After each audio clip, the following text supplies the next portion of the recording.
This video is sponsored by Veridesk. What's going on, guys? It's UrAvgConsumer, and today we're going to be taking a look at my favorite tech of the month for the month of May. And for my favorite tech of the month videos, I pretty much go over the tech that I've been personally using for the past month, whether it's old or new. But before we jump into the list, we got to give a huge shout out to today's sponsor, Veridesk. So check this out, guys. This is something that's going to help those of you out there who spend a ton of time sitting at a desk. Now, I'm sure you've heard of a standing desk before, and the Veridesk brings that kind of functionality to you without having to get a new desk entirely.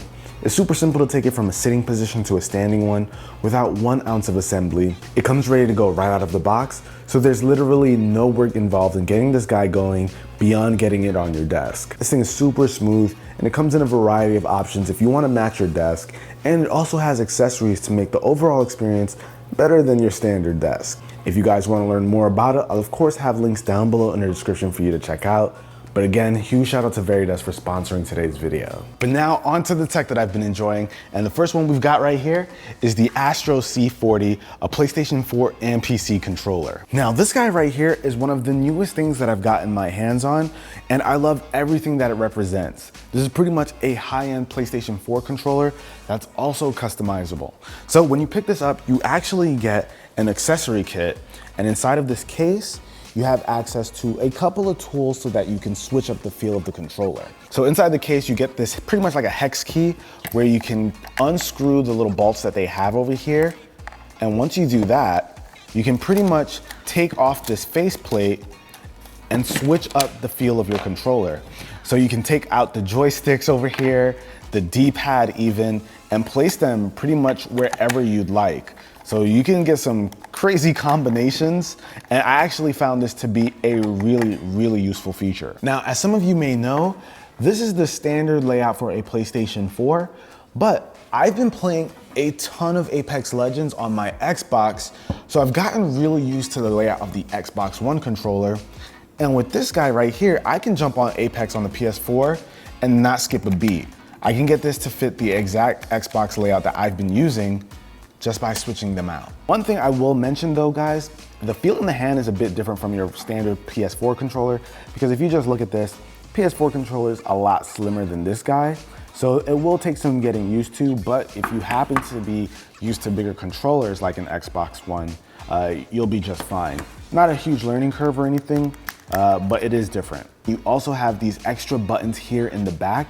So you of course have your standard triggers up here, but you get some extra ones back here. And this is actually pretty useful if you want to map certain buttons to these two buttons at the back here. Now, one of the reasons why I love these back controller buttons is because instead of having to access the D-pad, I can just hit a button and get my menus open.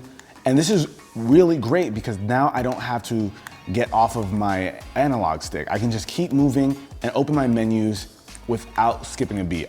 You also get user profiles. So if I'm not playing Apex Legends anymore and I want to switch it out to something else so that I'm not accidentally hitting any buttons I don't want to, just a little switch like that and I'm ready to play. But overall, I am liking this thing. It is gonna take a little getting used to having a bigger controller for the PS4, but so far, Astro really knocked this one out the park. Now, if you guys know me, you know I was gonna have this one on the list. Right here, we've got the Powerbeats Pro. Isn't that like I'm proposing? These are great options for people who can't use AirPods like myself. These have an in-ear design, so they can go over the ear with the hook, and with the little piece right here, they go inside of the ear, and boom. Right here, you have earbuds that'll stay in place, and they sound good. But they've also got some cool features. These have the Apple H1 chip, and pretty much that means is you're gonna have a really easy and simple pairing process when you wanna hook these up to your iPhone or any other iOS device. And it'll work with other devices as well, but you'll have to pair it like a normal pair of Bluetooth headphones. The H1 chip also allows for you to activate Siri by just calling out to it and not having to hold down any buttons. Now, I can just say things like, set volume to 50%. And then you guys can see right here, it automatically sets the volume after I gave it the command. And I can also tell it to play music, so play some Drake. Some more life, you know? So those are the kind of things that really change up the game, not having to touch your phone at all, but still give it commands That is awesome. Now, what I also like about these is that these have amazing battery life.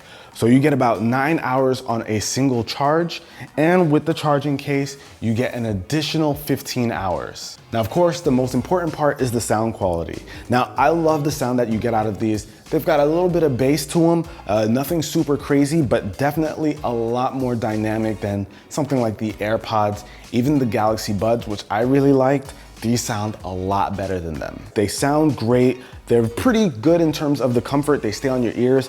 You do get some ear fatigue after using them for a long period of time, so there's my warning there. For me, I can listen to these for about an hour before I start feeling like I need a bit of a break from them. So that's something to keep in mind, but these are definitely a step up. They're 250 bucks, so they're very pricey, but you do get what you pay for, and I think these are really high quality.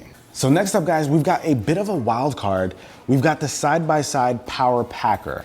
So this is actually something that was sent to me through Massive Tech Unboxing, got it from my PO box. So I had no idea this existed until I got it in that video.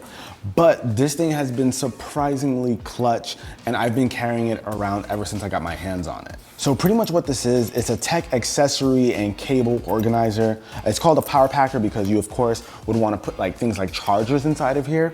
And that's what really sold me. I usually carry around a bunch of chargers in my backpack. They take up a lot of space, but now I can have them inside of here and not have them take up a bunch of room inside of my backpack. So I can actually keep all of this stuff inside of here. And if you have a bunch of cables in your backpack, you know the feeling. It's nice to have them put all in one spot. But what's cool about this is that it's not limited to just holding cables. You can actually hold other things like USB dongles. You can even throw in some SD cards. You can put in whatever will fit. And this thing actually has a pretty stretchy exterior. So even if something is a little bit on the larger side, this thing offers a lot of give so that it could accommodate that. It goes for about 40 bucks. You find it on Amazon for like 30 something. I'll have it linked down below in the description. But this is definitely worth it and easily made its way inside of my gadget backpack. And last but not least, guys, we've got the OnePlus 7 Pro. Now, I have fallen in love with this phone thanks to its form factor. This thing's got a practically bezel-less display running at 90 Hertz. And basically what that means is it's a very, very smooth experience. So swiping through different apps and just using the menu, everything is just buttery smooth. Now, it might not be as smooth as the 120 Hertz we've seen on other phones, but 90 Hertz is definitely a step up compared to other smartphones out there. And there's just something about being able to play a game and have it take up the full face of the phone. That's just an experience that you don't really get anywhere else. We're all used to seeing notches nowadays, and this is a really nice change of pace. And especially when games can take advantage of that 90 Hertz, everything just looks a lot smoother. And of course, watching content changes the game. But not only that, this phone has other cool features. So of course, the front-facing camera is a pop-out camera. So I can just do this, and you guys can see it. Say what's up, Jay. So you got that front-facing camera that pops out. I like using that for unlocking my device. Even though some people are worried about the mechanism giving out, there's no way. If you have this phone, you want to use this thing. But the reasons to get this phone doesn't just stop at it having a nice display and pretty decent cameras, but also the fact that this thing just overall performs very well. This is a very, very fast phone. So I think at 70 or 80 bucks, this is a really, really good value, even though it's a bit higher compared to what they usually charge. But the OnePlus 7 Pro, man, this is just a really fun phone to use. But that about wraps it up for this video, guys. Hopefully you enjoyed it. If you did, be the cool guy or girl that gives it a thumbs up. I'm gonna catch you guys in the next one. Till then, it's your average consumer. Peace.